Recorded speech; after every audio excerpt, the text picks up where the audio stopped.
নমস্কার বন্ধুরা, আশা করি সবাই ভালো আছেন। সারা পৃথিবীর নজরও কিন্তু রয়েছে চীনের চ্যাঙ্গি 6 মিশনের দিকে, এবং বিশেষ করে রয়েছে আরও 4টি দেশের চোখ এই মহাকাশ যানটির উপরে। সেই 4টি দেশ হচ্ছে পাকিস্তান, ইতালি, ফ্রান্স এবং সুইডেন। কেন? তার কারণ হচ্ছে তাদেরও ছোট ছোট 4টে ন্যানো স্যাটেলাইট এই মিশনের সঙ্গে চাঁদে পাঠানো হয়েছে। যদিও সেগুলো চাঁদের মাটিতে নামবে না, এই যে দেখতে পাচ্ছেন স্যাটেলাইটগুলো, এরকম ছোট ছোট ন্যানো স্যাটেলাইট, সেগুলো চাঁদের কক্ষপথে ছেড়ে দেওয়া হবে। এবং সামান্য এর মধ্যে একটু মেগাপিক্সেল ক্যামেরা রয়েছে, যার ছবি তোলার পর সেই ছবিও চীনের স্যাটেলাইটের মাধ্যমে পৃথিবীতে পৌঁছে দেওয়া হবে। এখন প্রশ্ন হচ্ছে, গতকাল ভোরে চাঁদের কক্ষপথে প্রবেশ তো করে গেছে চ্যাঙ্গি 6, কিন্তু তার থেকেও বড় প্রশ্ন, চাঁদের মাটিতে কবে নামতে চলেছে এই মহাকাশযান। আপনাদের জানিয়ে দিই, সেই ডেট এবং টাইম আমাদের হাতে এসে গেছে। তার আগে বলি, এটি কিন্তু প্রায় 53 থেকে 54 দিনের মিশন।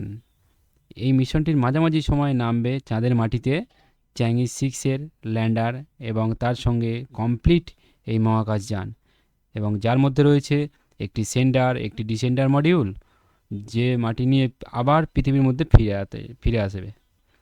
এবার আপনাদের জানিয়ে দিই, চাঁদের মাটিতে কবে নামতে চলেছে এই চীনের চন্দ্রযান চ্যাঙ্গি 6।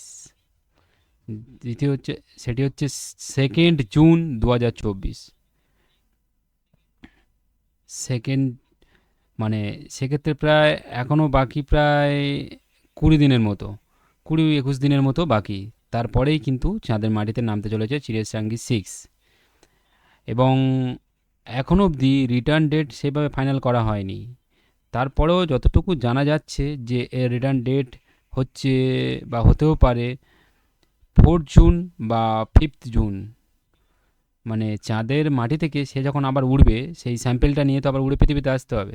সে যখন উড়বে, তারপরে ধরে রাখো 3 দিন, 4 দিন বা 5 দিন, তারও বেশি হয়তো বা লাগতে পারে। সেটা তখনকার সময়ের ওপর ডিপেন্ড করবে। এবার স্যাম্পেল কালেক্ট করে সেই সময় সে আবার চাঁদের মাটি থেকে আবার রওনা দেবে, কিন্তু তারপরে আবার কাজ আছে তার। সে আবার চাঁদের মাটি থেকে আবার ওপরে উঠবে, তার কক্ষপথে পৌঁছাবে। পৌঁছানোর পরে ফের ওখান থেকে অরবিটার করবে, অরবিট করার পরে ফের আবার মডিউলের সঙ্গে যোগাযোগ করবে, সেন্টার মডিউলের সাথে। তারপরে এবার সে গিয়ে কানেক্ট করবে, করার পরে তারপর সে আবার পৃথিবীতে এসে নামবে।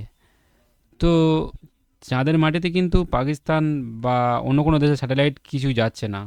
ঠিক আছে? তো বন্ধুরা, এই ছিল আজকের মূলত চন্দ্রযান চ্যাঙ্গি 6-এর খবর চীনের। তো ঠিক আছে বন্ধুরা, দেখা হবে পরের ভিডিওতে।